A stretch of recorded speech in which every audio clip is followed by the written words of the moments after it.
and Kevin Durant said, you're either going to have me play on your team, but you're going to have to fire your coach and your general manager.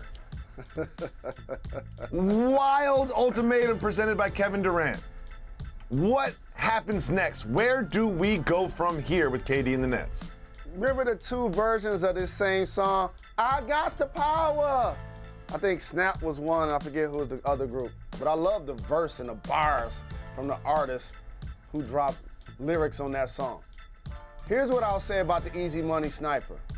As I see him turn over both shoulders and shoot with one leg, as I see those arms are so long that he can scratch his knees, it reminds me that I'm not trading him.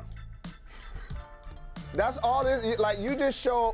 Okay, but you're not trading, but are you going to fire the head coach and the GM at his request? Well, this is what we need to discuss, Mr. Easy Money Sniper, because you welcome the addition of Steve Nash as the head coach.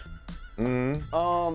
I made a lot of moves, and I assumed that they were working in concert with the wishes of one Kevin Durant. And you can now determine he clearly appreciated those moves that were being made because he signed a long-term deal. So the circumstance this season, and it was a terrible season for everybody with the Nets. Anytime you see one of their young players at Summer League be asked about Steve Nash, he like, it was a bad season. So bad that they're the only team that didn't win a playoff game. The only one. And the team that eliminated them in the playoffs went to the finals, and now Kevin Durant is possibly in conversations to be traded to that team. Have we seen this movie before? When he lost with OKC and joined the Golden State Warriors? So if I'm the Nets, I hope to have a healthy Ben Simmons, a healthy Kyrie Irving, who now can play on the East Coast based on the vaccine rules, and a long-term deal with Kevin Durant. So no, I'm not gonna fire Sean Marks, who clearly has done an excellent job. He got Kevin Durant, Kyrie Irving, James Harden, Ben Simmons all to come to play for the Nets. That means he's doing an excellent job. So you're not going to fire him. He got Kevin Durant to sign a long-term deal in his mid-30s. He's doing a great job.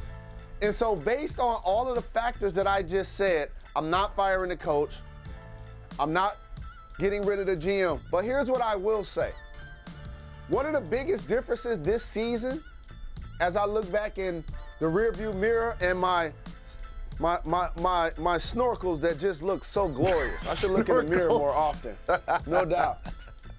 The difference between the Nets and the Celtics were the hiring of their head coaches. What Ime Udoka brought to the team, his ability to not only navigate X's and O's, but also to develop and nurture young players and also be able to challenge his team, versus Steve Nash, who seemed not to be able to do that. And look no further than the play where James Harden allows the ball to go in the backcourt at Detroit. Doesn't even consider bending over to pick up the ball. I believe Sadiq Bey runs 50 feet, picks up the ball, and go dunks it. I literally watched to see if somebody was going to say something to James Harden. Nobody said a word to him. And so that said a lot to me. That spoke volumes to me. So I don't think by any means, like, as a coach, you're hired to be fired. But I do believe this season for Steve Nash is going to be a make or break year. And it's going to be really important for them to get off to a great start, knowing that Kevin Durant has made this trade request. Well, it'll be interesting to see what happens. Something tells me that Kevin Durant will stay on the roster, and Steve Nash will be the head coach, and Sean Marks will continue to be the general manager. Thank you for watching ESPN on YouTube. For live streaming sports and premium content, subscribe to ESPN+.